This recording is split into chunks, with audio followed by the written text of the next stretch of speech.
Hello, friends. One of the most popular MBA or corporate job GT topics nowadays is climate change. How is it affecting our lives, and why is it that we are failing? Or what could we do to save the planet? Now, in such a topic, it's important to take your discussion through five stages. In stage one, you may want to talk about what is the implication of climate change on our day to day lives, how is it damaging our planet. In number two, you then may want to briefly talk about why is it that climate change is happening. Stage 3 should focus on what steps have been taken to try and prevent the climate change from happening. Step 4 then talks about what are the things which are obstructing constructive progress which is expected. And finally, you would like to give some recommendations as to what can be done to make climate change stop and ensure that we are at a level where our earth is safe. So, let us give you a demonstration as to how you should structure your discussion.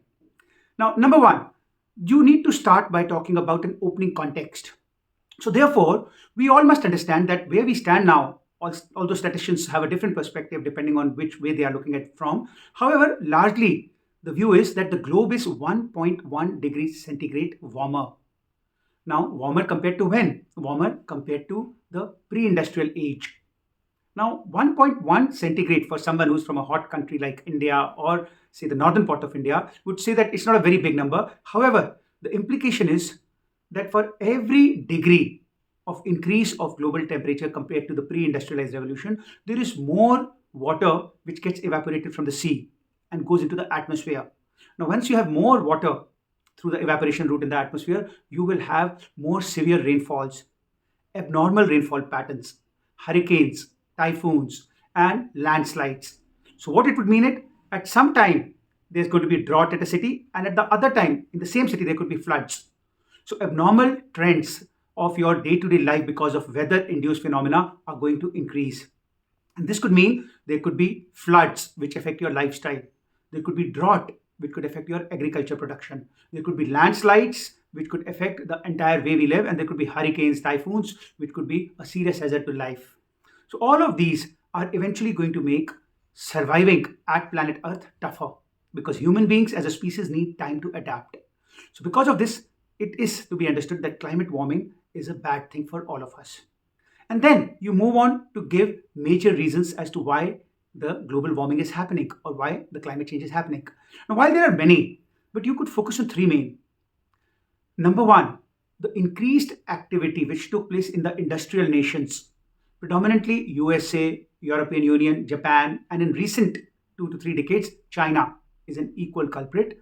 Approximately 80% of the greenhouse gases in the atmosphere are a result of the reckless exploitation of resources by coal based power, by fossil fuel burning, which led to all of this. So, probably the single biggest culprit is coal and fossil fuels. The way they have let the carbon footprints to be left behind have been a major contributor to all the pollution or all the global warming that we are facing today. So, industrial acceleration at the developed nations was the biggest cause of global warming. Subsequently, you could also talk about technologies like air conditioning, which have led to a lot of chlorofluorocarbons, hydrochlorofluorocarbons to be thrown into the system. Now, in all these processes, these kind of greenhouse gases have led to creation of big greenhouse residue in the atmosphere. And finally, you could talk about methane, which is also a big culprit and largely a byproduct of various industrial processes. And therefore, directly or indirectly, the entire narrative is scripted around industrialization in advanced nations, which for this context also means China. So, in one of the surveys, it said that the entire pollutants, the so called greenhouse gases in this particular context, which are there in the planet, roughly 510 gigaton of CO2 has been contributed by USA. The next biggest culprit is China at about 300, then Russia at 200. So, if you were to add just these three, well, we are talking about covering close to 50% of the entire greenhouse effect gases. So, it's important to know that the reason of climate warming or global warming is directly or indirectly attributable to the rapid growth where these industrialized nations burn fossil fuels to generate energy. Now, why was this done? This was done because the more fossil fuels, the more coal you're burning, you get cheap energy, economical energy, and it runs your factories, your industries, your warehouses, your showrooms. So, burning of these fossil fuels is directly related to GDP growth. And which is why these nations are so rich, so developed. The developing countries, the poorer countries, were not able to leverage same technology and therefore were not able to exploit the environment to that extent and are impoverished today. So this is where we understand that why did global warming happen. And now let's talk about what efforts have been taken.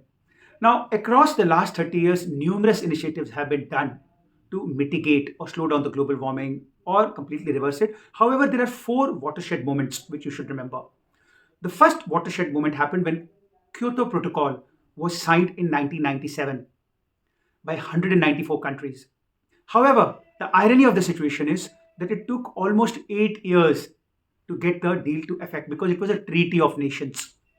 So in 2005, Kyoto Protocol was effectively in place, and at that stage, the target given was that in a 5 year period from 2008 to 2012, the greenhouse gas emission should be reduced by 5% compared to the 1990s level.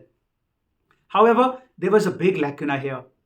The Kyoto Protocol was binding only for the 37 developed countries and European Union. As a result of which, approximately 160 odd countries were left out of the purview. The reasons are essentially that it was understood that the main culprits who led to global warming are the developed nations.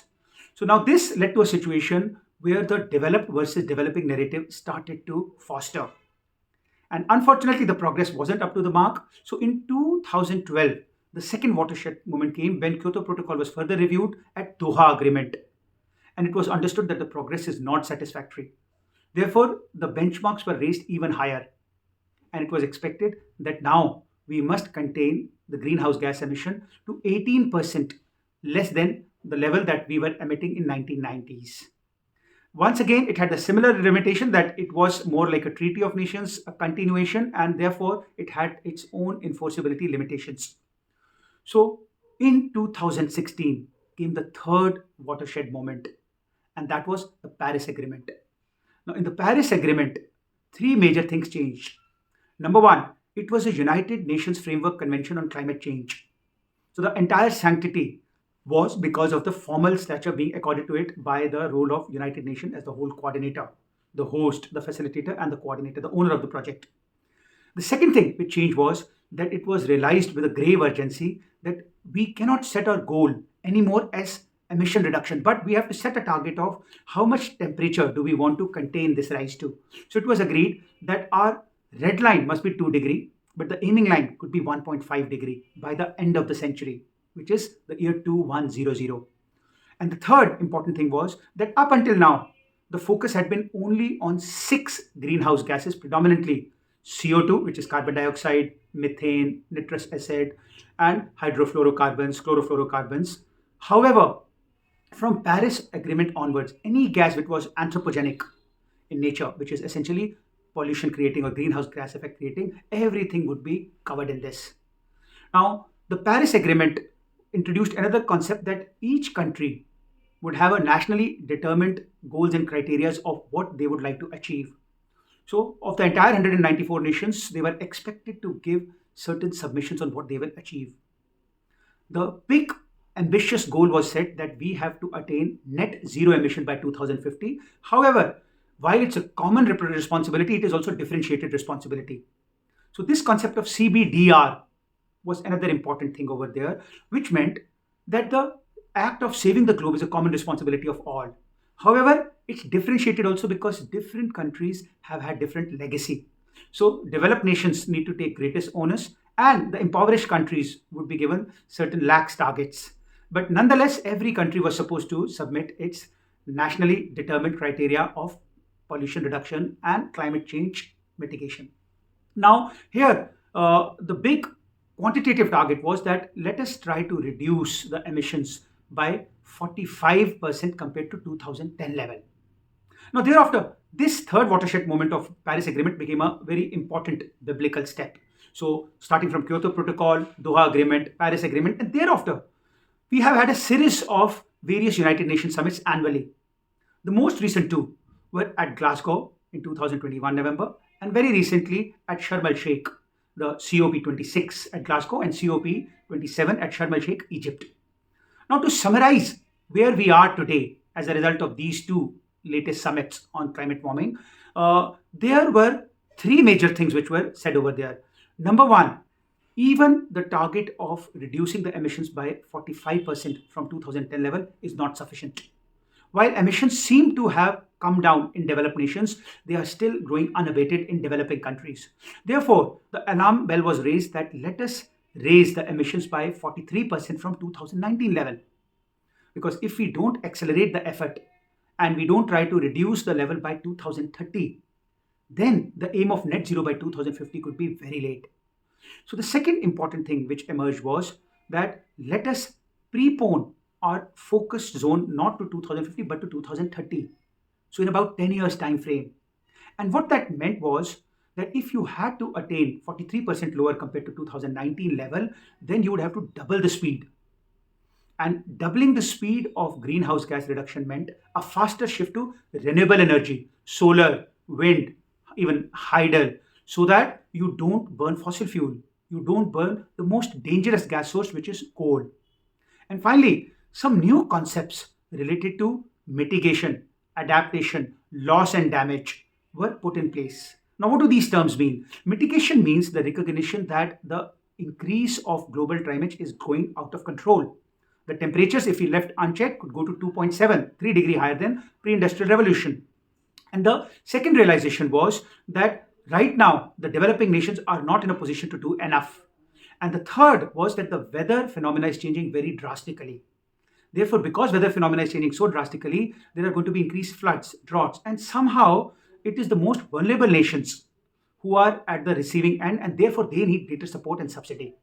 So some important terms which came into picture were mitigation to try and contain the increase to less than 2 degree, aiming 1.5 degree. Adaptation to establish early warning systems so that the most weak nations, the vulnerable nations, should have warning systems by which they could respond. Which means if some drought is coming, some flood is likely to happen, they could get some clue of this before. And finally, loss and damage, which meant that these nations who are suffering should be able to draw out from some global trust in a philanthropic spirit so that they can recover and ameliorate from their various sufferings. Now, under this broad ambit, some other terms which were included were that we have to do water conservation, we have to do forest conservation or even growth. And a specific theme was introduced that there are small islands in various oceans, and the moment the sea level rises, these small islands could entirely disappear. So, infrastructure and protection system from these small islands was also put into the table in these last two summits. So, this is where we have spoken about what all efforts were done. Now comes the very important topic that why have the efforts failed? And for this, let us present you something which is called the concept of the devils. The concept of the devils talks about six big reasons why the efforts haven't yielded the result which they were expected to. And this could become the most important part of your group discussion.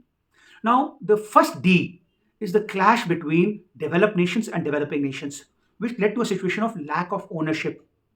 The developing nations, the poorer nations, well, very justifiably felt that it is the onus of developed nations, the rich countries, to show philanthropy and take accountability for all the damage that they have caused, and therefore finance and fund the various renewable energy initiatives. So much so that at all UN forum, this was formally expected and therefore approved that all the developed nations have to do some funding for the developing one. And it was proposed that a token fund of $100 billion every year would be generated. This was raised as early as 2009, but hasn't been done even till today. And why is that happening? That's happening because the developed nations have had strong internal forces or divided opinion in their own governments, where there are forces which say that why should we bear these costs, at least to that level. So this continuous clash between developed nations who feel that why should we pay to the developing nations because the planet belongs to everybody, and the developing nations who felt that why should we stop burning coal and fossil fuel and slow down our growth. This has led to a clash of ownership issue, because of which the speed at which a unified effort was needed has really got debilitated. The second factor is evasion. Now, evasion implies that there is no authority who can sufficiently penalize the defaulters. It's often said if there are no punishments for offenses, then it's quite likely that offenses will increase. So, while United Nations has its own limitations, there are certain punitive measures, but they are rather superficial related to carbon trading. So, There is no way that United Nations as of now has been able to impose any sanctions. Like suppose if country blows a nuclear bomb, immediately the world will impose sanctions. As of now, if you don't follow the climate obligations which you have yourself suggested, well, it's unlikely for United Nations or any country to impose sanctions on you. So there is huge amount of evasion. Countries submit their nationally determined targets, but then they go ahead and break their promises, don't honor the commitments. So much so that very recently it was expected that about 194 countries will submit their annual review plans. However, out of them, hardly about 35 to 40 nations have submitted till now. So there is huge amount of evasion which is leading to this. Now, why is the evasion happening? Probably there are other reasons, and the most important reason is because of the devil's third V, which is viability issue. In simple terms, implementing these kind of norms to protect the climate are going to focus on changing from your conventional energy to renewable energy. And renewable energy infrastructure projects are quite expensive. And therefore, the per unit electricity which is going to come is not going to be viable. So, who's going to pay this higher cost? Especially in the poor and developing countries, the public will always oppose. The government also is deeply in debt in most of these countries, so it doesn't have the fund to pay for all of this. Therefore, viability, especially of the developing nations, becomes the challenge number three of devil. Now, fourth of devil is I, which is sheer inconvenience. You already have huge investments in coal plants. You are burning oil and gas for various automotive reasons, and now suddenly you have to plan for, say, let's say, wind energy, solar energy. Therefore, the new developments, the new initiatives have to be done by a team of people. And when the basic needs such as food, water, shelter are at question in the poor countries, which government would have the willpower, which government would get the people's mandate and support to invest in these technologies to protect climate, which for many who don't even have food, shelter, cloth, is something which is like a luxury. So because of this inconvenience factor, governments tend to delegate it, postpone it, or probably just put it on the back burner. So that's the fourth I of this. Then the fifth, which is the L of the devil, is all about a certain sense of lassitude. Now, this lassitude essentially comes because there are various kind of legal risks also. And the legal risks are if you announce something and later on you probably change your stance on that, then if any company has made investment in your country based on that announcement of environmental protection norm, they could legally sue you in the court. So this legal risk produces a sense of lassitude in countries which are worried that why should we able to be doing that. And then the last S is all about the situation which is existing. Now, by situation which is existing, I mean that there is existing lobby of players which are doing well. So there are people who have invested in coal energy, people who have invested in, say, fossil fuels. Cars are running on combustible engines. So if you talk about change, this strong lobby, which is the present situation, would try to do everything possible that their businesses don't die. So in many countries, the coal lobby is very strong. Some countries, the fossil fuel lobby is very strong. So by hook or by crook, there are moves because of which these steps are tend to be postponed. So this situation leads to a stimuli which leads to protest. And therefore, governments are further discouraged to protect the rest in order. So these are the six devils which have been derailing this initiative. So now, finally, the last part of the discussion could focus on that what could be done. Now, to understand what could be done, let us understand what is India's situation over here. Now, India has made five big commitments. The first big commitment is to be net zero by 2070. So net emissions to be zero by 2070. The second is 50% of our energy by 2030 will come from renewable sources. The third is 500 gigawatt of our energy by 2030 would come from renewable sources. The fourth is, and this is the most crucial, that our carbon emission intensity will reduce down to 45% compared to what it was in 2005 by the year 2030. Now be careful, this is carbon emission intensity, which talks about the carbon produced per unit of GDP. So if the GDP increases, well, you could emit more, but still technically you could be producing less amount of carbon intensity. So India is hoping that because of our focus on software, because of our focus on services, and then maybe doing some effort on clean energy, we could reduce our carbon footprints. And finally, the fifth important goal for India is to increase afforestation, and therefore create a forest sink, which could lead to help a carbon sink of about 2.5 to 3 gigaton of carbon dioxide per year. So these are the five main things which India has promised. However, for these things to happen, it's important to finally conclude by thinking what could be done. So, in a group discussion, most probably the jury will ask you what are the three things which could be done so that there is greater realization to accelerate climate change initiative. And for this, the three important things are: number one, there should be a global carbon tax. Now, this global carbon tax could be announced by the United Nations, but then it will be the prerogative of nations to execute it, which means that if you're buying, say, products from sources which are polluting, you would then be charging them certain extra import duty, certain taxation. Now, a mechanism has to be evolved that who pays and to whom. However, the concept must be made binding. The second is a regulatory body with greater punitive powers to implement this. Because so long as you don't have punitive forces to sort of deter bad behavior, the risk of that continuing could be higher. So again, the onus goes back to the United Nations Forum, but within the United Nations Framework Convention, there could be a specific chapter which has greater power. So there are, for example, WTO for trade protection. There are nuclear-related societies which do sanctions whenever a nuclear blast takes place. Similarly, the pollution creating greenhouse gases need to be contained through this regulatory framework. And finally, number three, it's really critically imperative that the developed nations try to open the purses, try to loosen the coffers so that they can shell out the necessary amount of fund to help developing nations recover from something which is already called the vagaries of climate change. So long as developed nations don't take that initiative, the political resistance, the legal limitation, the financial limitations of developing world will never let that willpower emerge whereby the entire effort can be channelized to get the desired result. So, to conclude, you could always say that, friends, climate change is something which is going to affect everyone equally.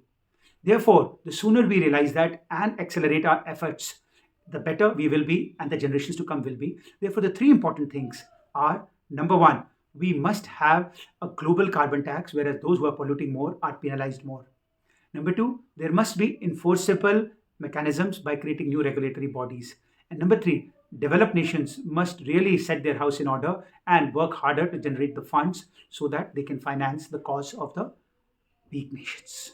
So with these words, we end this video. We hope you liked our video. So if you liked it, please press the like button, press the subscribe button, and stay tuned for more videos on contemporary topics.